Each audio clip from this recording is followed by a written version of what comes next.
A stable version of the HybridCache library was just released. It allows you to implement a two-level caching mechanism, and it has a huge problem. HybridCache in the current implementation will not work in a multi-node scenario. So in this video, I'm going to show you what the problem is, and I'll explain how you can fix it. I won't keep you waiting until the end of the video to reveal the solution. Instead, I'm going to show you right away. The problem with the current implementation is when you want to clear a cache key. It's going to remove the value from the level 1 cache of the current node, the current instance, and the level 2 cache, which in this case is going to be Redis, but it's not going to remove the key from the level 1 cache of the other nodes in the system. So to fix this, you need a way to publish a message to the other nodes in your system. And Redis has publish subscribe support using channels, and the way you can use this is injecting the iConnection multiplexer from the Stack Exchange Redis library, getting a subscriber, and then publishing a message to a respective channel. So let's say I have a cache invalidation channel. I'm going to publish just this key as the message, and then I need a way to consume this. A good way to achieve this is through a background service where I'm going to create a subscriber using the connection multiplexer again, and I'm going to subscribe to messages from this channel. When I receive a key, I'm going to use HybridCache again and call remove async, and this is going to remove this key from the level 1 and the level 2 cache in all of my nodes. Now we are doing redundant work in this case because we're going to try to remove the key from the level 2 cache even though it's already gone. However, this entire mechanism using publish subscribe support from Redis would be the optimal way to solve this. Now, let me give you a high-level explanation of how we run into a problem with the current version of HybridCache. Let's go ahead and draw some boxes, and I'm going to start by creating my application server. Let's also introduce a cache. I'll paint it in red, and let's place it below the application server. So what HybridCache allows me to do is provide a simple interface where I can just fetch something from the cache, and then HybridCache is going to store this value inside of the memory of my application server, the level 1 cache, and also in the level 2 cache. So let's say that this represents my level 1 cache, and for example, we add a key called foo with a respective value, and we can add a key called bar with another respective value. And when we insert this key, HybridCache will take care of propagating it to the level 2 cache, which in our example was Redis, but it could be anything that HybridCache supports. Now all of this works great in a single node scenario. If I want to remove a key, let's say I delete the key bar and the respective value, HybridCache is going to remove it from both the level 1 and the level 2 cache. So this is the happy scenario, and it's not what we are concerned about. The problem arises when we have multiple application servers. So let me add 2 more, and I'm going to assign each one of them their level 1 cache. And let's say that right now the level 1 cache is empty, and we're going to leave it like this. Now they all communicate with our distributed cache using the HybridCache abstraction. So let me draw an arrow here, and I'm going to draw another arrow here. So let's say the situation is the second and the third application server did not try to fetch a cache value with the key or foo or bar. Now let's say they do that. For example, they call get foo, and I'll move the operations here so that we can follow them more easily. So in this case, the application server, let's say the second one, notices that they don't have this value present in the level 1 cache. So they're going to check the level 2 cache, see that the value exists, and they're going to take the value from the level 2 cache and store it locally. So let's say we update the level 1 cache of our second application server, and let's say the third application server does the same. So now they all have the current value of the foo key that is present in the distributed cache. So this was done by our second instance, and then by our third instance. And now let's say that the first instance decides to do a delete on this key. So let's say delete and then foo, and this will represent my operation. And what HybridCache is going to do is clear the value from the level 1 cache.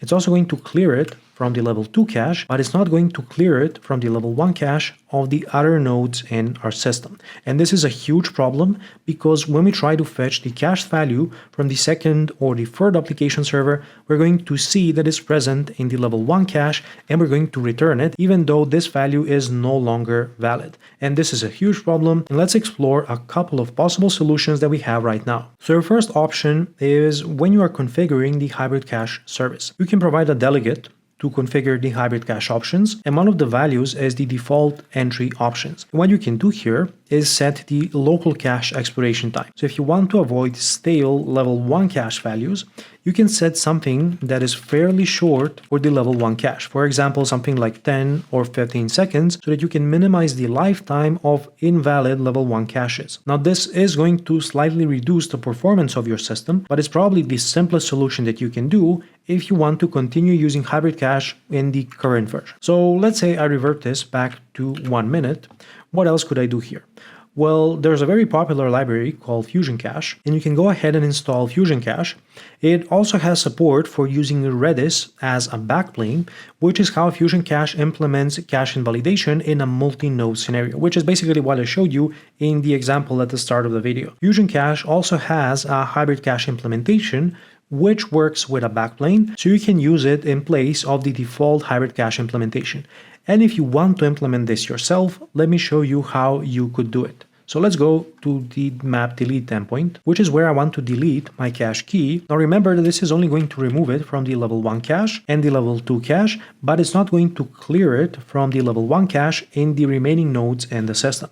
So what we can do is inject an iConnection multiplexer. This is an abstraction provided by the Stack Exchange Redis library, and you can use it to obtain a subscriber. So I need to say connection multiplexer get subscriber, and once I have my subscriber instance, I can then publish a message. There's also a publish async method, so let's use that.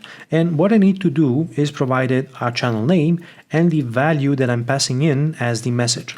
Now there's been some changes here to the API, so now the proper way to provide a channel name is using Redis channel and then literal, and let's say the channel name is cache invalidation. And then for the value, I need to instantiate a new Redis value instance, and I'll just provide the key.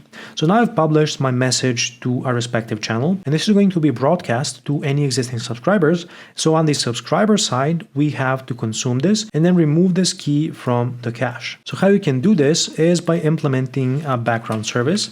So let's say in kernel sealed class, I will call it the cache invalidation background service, and I want to inject a couple of services. So the first one is going to be our connection multiplexer, and then we need a way to clear a cache. So you could do something like iMemoryCache, which is what HybridCache uses under the hood. So let's start with that one. I'm going to implement the background service and then the missing members, which is just the execute async method. So now we need to again obtain our subscriber.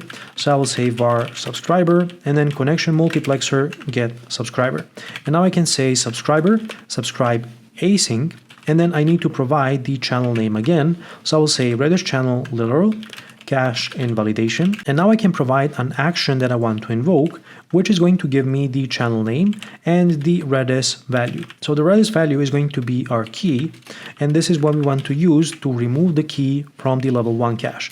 So I could say memory cache remove and pass in the key value. Now, even though HybridCache uses the iMemoryCache implementation under the hood, I ran into some issues with clearing the cache this way, so I'm probably doing something wrong. So I had to specify the HybridCache service instead. And then the problem is that HybridCache only has an async remove method. So what you can do is introduce a task and check if the task isn't completed, and then in that case you can say get awaiter get result to actually invoke this and execute the logic. Now you also have to register this with dependency injection, so I will say builder services add hosted service, and then I'll specify the cache invalidation background service.